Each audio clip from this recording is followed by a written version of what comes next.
On this episode, we make you a nameless protagonist so you can fully immerse in our world. Welcome to Save Every Universe. My name is Alec Garcia. I'm a mercenary sent to an unnamed African country to assassinate the Jackal.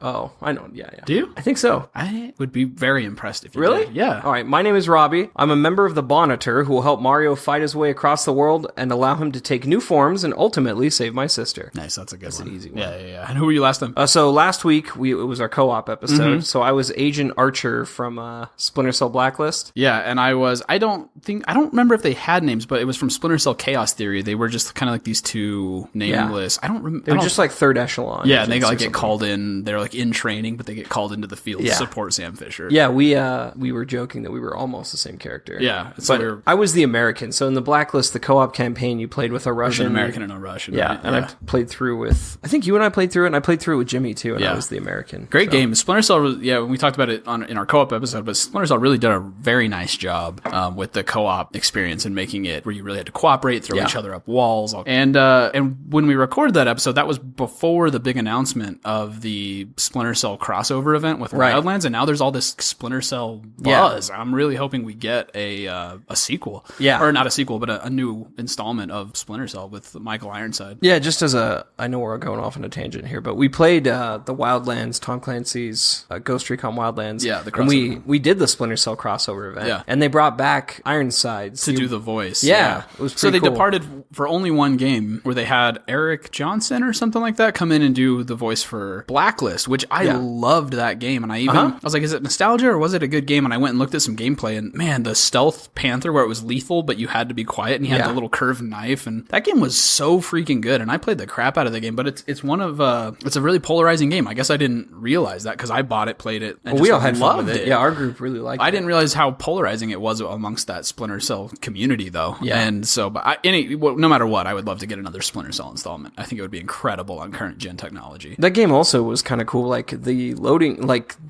you chose your missions and stuff, but it was all like a living lobby. Do you remember that? Yeah, that's right. You were on like this airship. In Blacklist, right? And you were like deploying to different parts of the world, right? And stuff. And so there was never like a proper like screen. You didn't choose your mission from a screen. Right. You did it like you were actually doing a tactical from a command center. Like we're deploying here. Yeah. It was really. I thought it was really cool. Yeah, but I really did like the gameplay. It was more. If you took stealth action as the genre, it leaned heavier in the action direction. Yeah. Which I think is probably where people's beef with it was. Same thing happened with Ghost Recon when it went to Wildlands. It was people were like, this isn't Ghost Recon, because old Ghost Recons were so tactical and a little bit slower. Well, they're right. And they moved more in an action direction. Yeah, those are fair criticisms, but I still thought it was a lot of fun to play. We've had a good time with Wildlands, and I loved Blacklist. But yeah, so anyway, today we are talking, and bear with us, because it's going to sound at the beginning of this conversation like we're talking about Destiny, but it really is that's sort of the jumping off point, because we got into discussion about this, but it really is about a bigger concept, but the jumping off point is kind of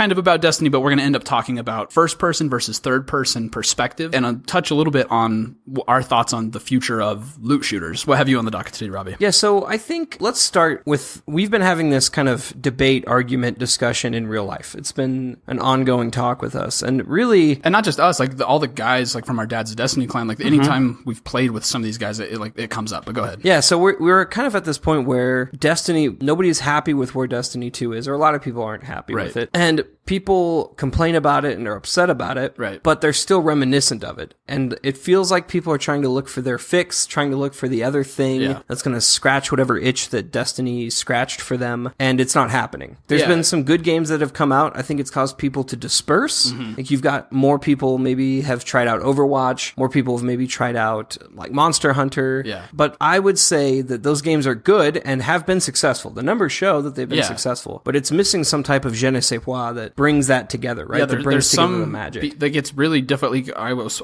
playing Division with some guys, and they were like, "This is great," and they look at how far it's come, and look at all this stuff. But it's like, and they were back right before that, they were kind of bashing Destiny. But then it was like where the conversation slowly went was like, Division's awesome, but it's not Destiny. And they're like, why is Destiny so hard to replace? Like, love it or hate it or mad or not, whatever. Like, we're not here to judge it, but like for the people who were Destiny fans and now aren't playing it, like, but still haven't found really the replacement for it. Why is Destiny so hard to replace? That was kind of the jumping off point of the conversation. Right. So it's caused us to debate. Like, I have some theories about, I think it's maybe like a synthesis that there's no other game that captures such a that captures like the first person competitive shooter so well with like the grindy MMO, whatever. I think there's no game that captures that. But Alec also had a pretty interesting perspective, which is what brings us to today's topic. Yeah. So as I was playing it when the newest update came out, I was like, oh, I'll check it out. In Destiny. And I really was playing it, and I actually started to enjoy it. And then I was thinking about how most people point to the fact that what's good about Destiny is how good the guns feel. And I think that that's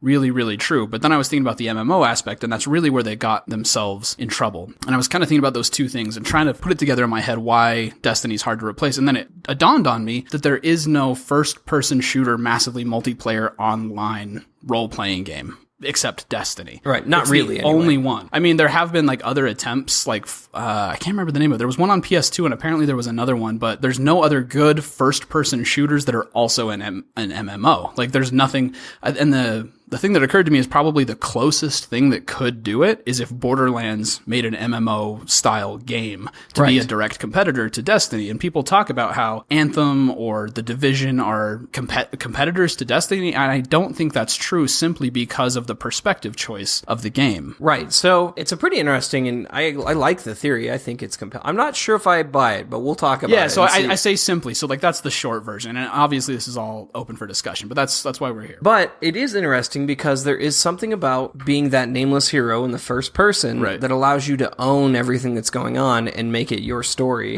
that wouldn't work in a third person shooter. Yeah. Now, my beef with games like The Division or whatever haven't been the perspective, so I thought, but this has got me thinking about it. Yeah. So what we want to when you first just glance at it, you're like loot shooter, right? Destiny, Division, Anthem, they're all loot shooters. But then when you get into it, why is Destiny the only one that's a first person shooter, which happens to be like the most popular type of like highest selling genre of game? Like, why is Destiny the only one who's going to go first person? That, like, it's worth talking about. Even Monster Hunter, really cool, and it's got customization options, so I feel like it's my guy, but there is something missing. Like, I feel like I don't fit into the world as well, or something. Like, there's something. I'm new to the Monster Hunter franchise too, but it's a third person, mostly melee. I guess it could be a shooter if you're playing, depending on what weapon you're using. But there is something different about it that doesn't grab me the way Destiny did or does. Yeah, so I guess let's start there. Let's talk about like what is the difference between how does first person or third person? How does perspective impact a game? So first person shooters, as I was kind of getting to, like, it feels like me. Right? It feels like it's my hands, it's my gun. Compared to literature, like, it is first person. Right. I, me, I did this, I did that. I remember thinking about how, like, I feel like first person, especially shooters, first person shooters, really convey a subtlety in everything your character does, right? The way your hands move, the way there was a gun in Destiny 1 that you would punch or reload and he'd, like, spin it. And I remember, like, being just delighted. Feeling like a gunslinger. Yeah, I felt like a gunslinger, more so than I had in, like, any other game. Right. And when I play something like Overwatch, I feel the same way. Like when I play McCree or when I play a ninja, Genji, like the way his shuriken pop up from his wrist and the way the way he moves his hands, it feels empowering. There's something about where I feel like a ninja, or I feel like I just got that headshot when I threw that. Right. And third person, it doesn't quite capture it as well, I think. Yeah, well, one of the virtues though, and I think this is probably why Destiny's so weird and it almost shouldn't work, is that it does seem like the right perspective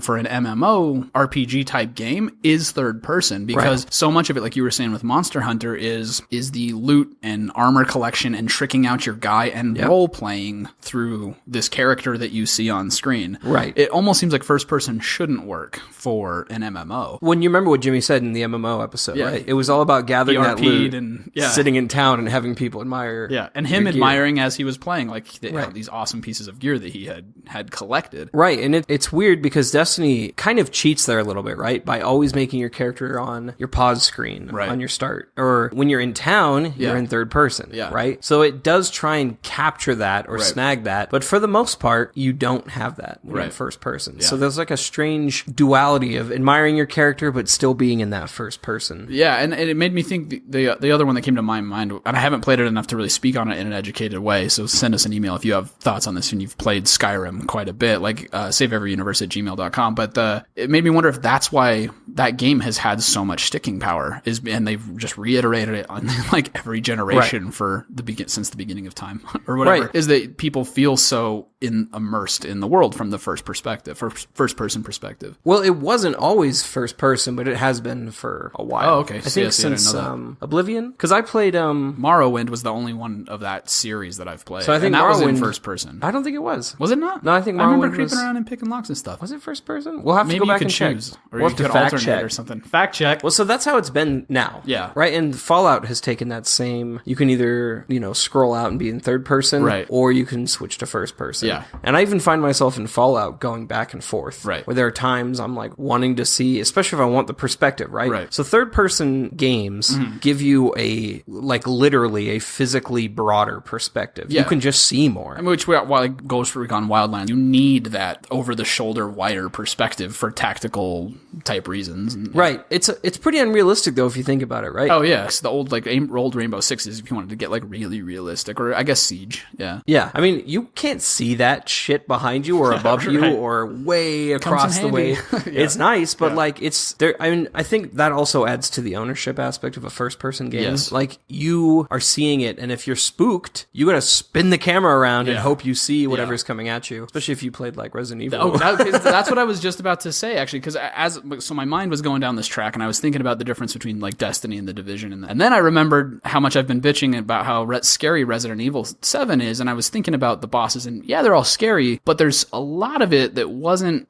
I mean, the chainsaw cutting there was some stuff that was scarier, but like the dude who's like slowly walking around the house, like Nemesis and all that, like there have been similar things in Resident Evil series. It's completely different when you're in first person. It's not Chris Redfield running away and then you see him die and you are dead, restart. It's you getting stabbed. It feels it's you creeping around this house about to get murdered with a shovel. Yeah, and I think that was a big part of why it was so substantially more terrifying. And that's not anything new, right? I remember the first time I was playing Call of Duty Modern Warfare 1. Yeah. And spoilers, but come on, really, by now you should have, if you're not going to play it, you die halfway through the campaign, remember? You get nuked. You're in the back of the chopper and it gets nuked. You're trying to fly away. Yeah. And you like crawl out and watch the mushroom cloud go up. Okay, yeah. And it's been a long time. You die. That all sounds familiar, and it switches to somebody else. But you die. Yeah. And I remember just like watching this being like, no, I'm going to get out of this. I'm dying. And I didn't think that guy is dying. Yeah. I thought I'm dying. Yeah. They've done it more since then, right? There's been, I felt like in the second one, they were just carving through people. And the trick, I got a little tired of it. But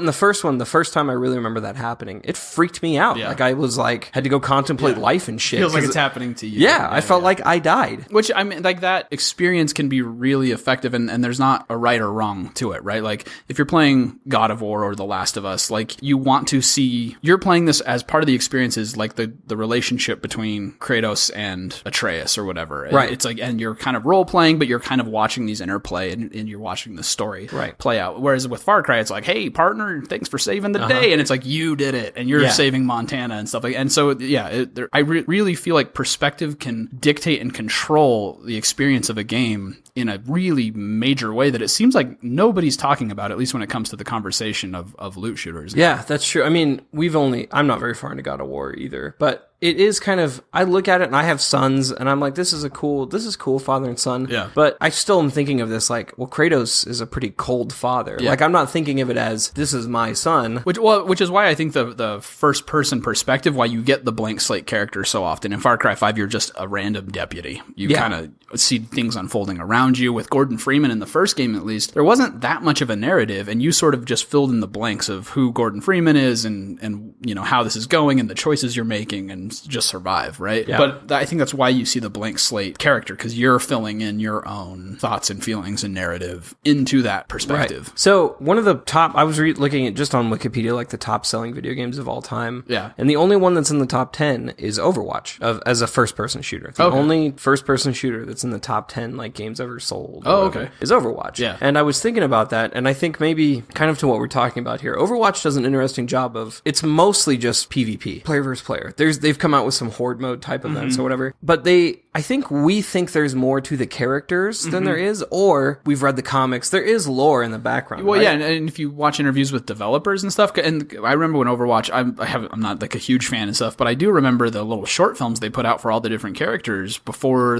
So the developers have clearly sat down and thought through, even though it didn't make it to the game in a like a campaign sort of way. Right. The developers have thought through, who are these characters, where do they come from, what's their backgrounds, what's their strengths and weaknesses. They did character development. They did these things, yeah. And they've like programmed it. They've put in like costumes and voice lines and emotes that build on those characters. Right. It does a really cool job of not doing a blank slate first person. I mean, the way your characters interact with each other, even just in the lobby before you start fighting and murdering each other in a completely unrealistic way to the world. I mean, Mercy's not going to really be healing Reaper in the world that they've created. That doesn't make sense, but it doesn't matter. Even in those like lobby interactions, they have dialogue between each other. They have whatever. Like they have a richness to them that makes you fall in love with these characters. And I think it defies a lot of the rules. I think it breaks some of those boundaries in a good way. It still feels like their story. Yeah. And because you're always switching characters, when in the moment it feels like me, but then it's also, you can be really cold at the same time. Like, well, I shouldn't be playing that character. He sucks for this.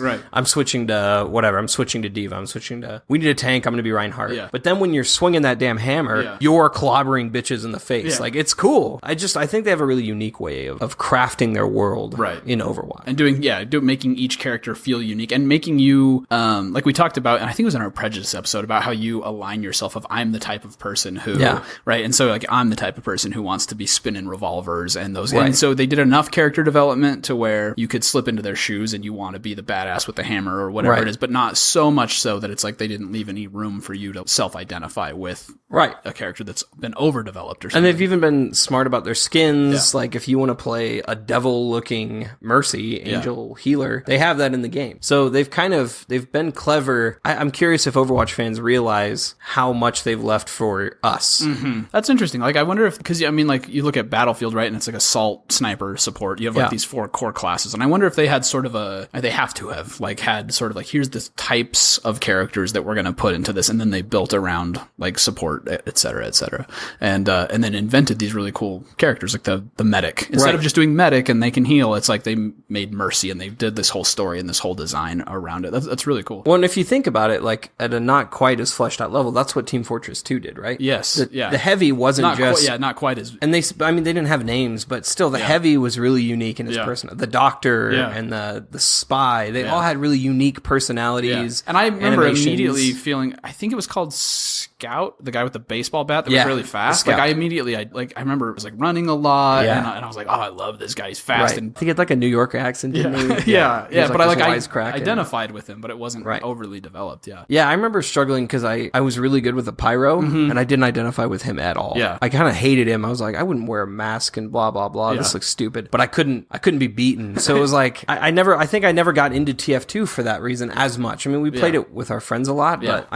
there's people who are still playing it hardcore. Oh yeah, I've left it because I never related to any of the characters. I think that walled me. This is something we should talk about later. This is a side note, but if I put it here, I'll remember it. Is that one of my biggest issues with shooters in general is sense of impact with bullets, which is part of why Call of Duty was so brilliant with the hit markers, because I think they were one of the first ones where it and you knew that bullet was hitting your target, right? Yes. And I felt like in Team Fortress 2, you were just dumping bullets into a sponge, and you couldn't really tell a lot of time what was hitting and what wasn't. I felt a little bit like that with Far Cry 5, and I think that's one of like the biggest mistakes. You need, even if it's not a little X hit marker, you need a satisfying sense of impact when you're firing. And I think that's one of those things that the game didn't. Far Cry 5 doesn't have that? No, I mean there is a sense of impact, but it's not as like punchy as I would want it to be. Sometimes it feels like you're just spraying bullets into the forest, and then you see them die, and you're like, okay, cool, I got him. Sniper rifles are satisfying. We don't have to do this. We can do this. We'll save this for another day. But sense of impact was something that Team Fortress didn't have. So that's true. Let me ask you this though: Do you have a personal preference, and why? First person versus third person? game? I think there are more... Like, if you could only play one perspective of a video game for the rest of your life, what would you choose? I don't think there's as many well-made first-person games. I think because they're kind of difficult to balance between a difficult slate but a rich world. Yeah. I feel like I don't enjoy the stories that are told generally as much in a first-person game. And a lot of what I enjoy, especially single-player gaming, what I enjoy most is the world and the richness and the story. Yeah. To me, it's closer to reading a book or something. If I'm playing Mass Effect or if I'm playing Breath of the Wild or even God of War. So as far as just generally gaming goes, I'd probably stick to third person. Yeah. But again, that's a limitation on what's out there. Like, I'm not as satisfied with, I guess, a Call of Duty campaign generally, though there's been some good ones. Like Titanfall 2. And I think you just drew the line pretty well. Like, the third person really is better for like narrative and story. But when I think about the games that I like, if I want to just mindlessly pick something up, and the games that I play habitually, they're almost all first person shooters. Battlefield, Destiny, the Far Cry series, things like that. Like, if I got put to the wall and had to pick one, just because I love the way they feel, I think I would have to go first person, even though that would mean there'd be no Last of Us, some wonderful. There'd be no Breath of the Wild. Yeah, no, I think I'd rather. So, but I think love it or hate it or think it's garbage or whatever. I think that's why Destiny has held on, and why people can just be so angry and think it's the biggest load of shit, and then still fire it up once in a while. I think it's possible though to make better. Like, I think they could do better. Yeah. Like, what I was going to say is, so this is go ahead, but this is the juiciness I really wanted to get into. So when I played the campaign of Titanfall 2 personally, I was so into it. I got emotional at the ending. Like, I was really invested, and I thought it was a cool world, and I was really involved in it. And they had some unique levels, like where time shift. You played it, right? Yeah. Like where you were shifting between time and phases. The campaign was amazing. Like, it was one of the best first-person shooter campaigns I played in a long time. It was so good, right? And it was rich, and the dialogue. I think maybe it helps that you had that second character, BT, because that character doesn't have to be blank. You can be blank, but having like kind of the mirror whatever character, I think enriches the story. Yeah, absolutely. But that being said, with like Dog and Alex Vance, like you needed those. Exactly. When they made the world of Half-Life richer, they had to do it with those ancillary characters. Because the original Half-Life wasn't nearly as rich. No, you had to add like Barney and everyone and you basically had to pick up who you were mostly from the G-Man. Right. So I think we could do better going forward. You know what I mean? Yeah. And I think that's the point when I think about all this crap, and feel free to disagree with us. We would love to hear from you on this topic, actually, because it's pretty controversial, I think, at this point in the gaming world. What I would like to see is another first-person shooter to actually be direct competition to Destiny, because it's not. No other game out there is a substitute. Not really. An FPS MMORPG. We need another one. Otherwise, Destiny's just going to Bungie's going to keep fucking around, and Anthem is not going to be direct competition. And like these other games, I don't think they will be, because it doesn't scratch the first person itch the way Destiny does.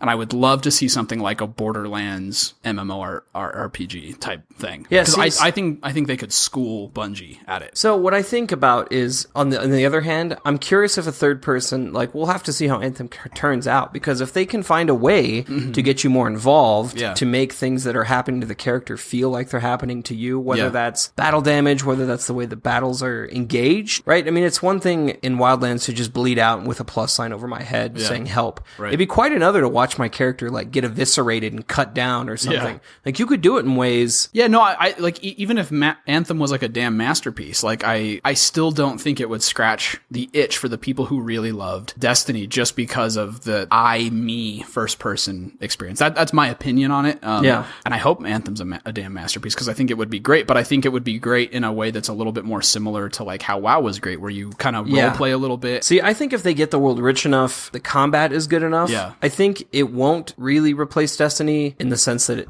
it will be lacking that visceral feeling. Yeah. But it may be close enough. Yeah. It may be close enough that players will come together, and you'll still get that community, you'll still get that online whatever. Yeah. You'll still get that let's all get in that cave and kill some shit and get some loot. Like, it at least has the potential in that sense to scratch and an itch. Yeah. Even if it's not the itch. Right. So we actually had an email come in from somebody. Oh, yeah. I'm just going to read it. Hey guys, love your show. I just wanted to add something to the discussion from this week. So he's talking to us about the co-op episode that came out. You define Mario as a non-co-op experience due to the fact that you take turns and progress at your own pace. That was, we were talking about how you have to pass the controller back and forth if you didn't hear that episode. But he points out that in Super Mario Brothers 3, that was fixed. And I think we had some debate about that. We couldn't remember exactly how the progress was. But he points out that in Super Mario Brothers 3, even though you're not playing simultaneously, unless in battle mode, you really could conquer the world and save the princess together. No longer do you have to wait for your friend to die. You now alternate between levels too. This has been the philosophy for all of this style of Mario games going forward, even letting 4 of you play the same level at the same time in the newer ones. Though I'd call that more chaotic than cooperative, and I would agree with you completely, because I played through that with my wife and my brother and my kids, and it is chaotic. Yeah. I think Nintendo saw the same flaws and adjusted the formula to make it feel like more of a team experience. Thanks for writing in. Yeah, I think that's a great point. Shay Hutchison. Appreciate that, man. Thank you. Yeah, it's a great point, Shay. Really, Mario, I think, went from that adversarial to co-op pretty quickly. Yeah, and that was like one of those times in the episode where we're like, I think I had more in my notes about like Mario in those early NES days, and then we like got sidetracked and completely blew it up. But you're totally right. And then as I was reading your email, I remember like remember when you get the whistle and you would argue about which world you warp to with your friend. It was a big point of contention. Yeah. No, we will do more good if we go to this world. Yeah, and then I think it was like my cousin or somebody like always wanted to go to like the Jumbo world because like she thought it was the funnest or whatever the hell. Yeah. It's a gimmick. But you're totally right, man. And thank you for pointing that out. Yeah, I didn't play as many as like of the newer Marios as you did. Yeah, like, I think I played all of them. There's the last one I played besides Odyssey was where you had the Wii U pad and you could like build the little platforms you could touch to like do the platforms below each other, and you were supposed to help each other, and it usually went very, very badly. It could go badly. Yeah. But it was a truly cooperative experience, I think. I mean, it was. In its best, it was meant to be. Well, the problem is it didn't have clash. It had clash physics, so you could jump like a really tight corridor and knock the other guy off the cliff, like Three Stooges style or whatever. But then there was also Super Mario 3D World, and that was pretty good. That was more like fake 3D. It wasn't really side-scrolling. It was like... Was this on the Wii? Yeah, this on the Wii U. Okay, yeah. On the Wii U. That was pretty good too, but again, there was some like, there could be camera issues. There could be a like, come on, hurry up. Or somebody would go forward and you'd be like, no, there was a secret back there. And it would like drag everyone else forward when you did that. But overall, it was still quite a bit of fun. So they are fun games. Like even if you're passing the controller, I was thinking about it again as I read this email, and like some of the like Yoshi's Island, some of my like fondest memories when I was a kid was like going over to my neighbor's house and playing Yoshi's Island and just taking turns. So like, man, it's hard to co-op is just good. Like, it is good. If you're playing with a friend, it's really hard to go wrong. Even like we said before, even a bad game can be a lot of fun if you're playing with somebody that you're having a good time with. Yeah, I think that's true. Yeah. I mean, even in Mario Odyssey, my son had a great time playing Cappy. I don't know if I would have been satisfied playing Cappy. To adults, it's not as fun. I like that. We didn't even get into that on that episode, I guess, though. But I thought, I mean, it was like nice, but you could tell it was like a little bit more geared toward kids. Maybe if you try to do 2 adults and one person's Cappy, it's kind of like you just get boned. Patronizing. It's not real. Yeah, it's not really co-op. I think there was room to do. Yeah, I don't know. I don't ever. You'd have to really invest and figure out how to make that like a mutually beneficial partnership. That's true, but I will say my son had some clutch moments where he pulled through. He was able to get coins I couldn't jump to. Whatever. Yeah. It was nice having the help.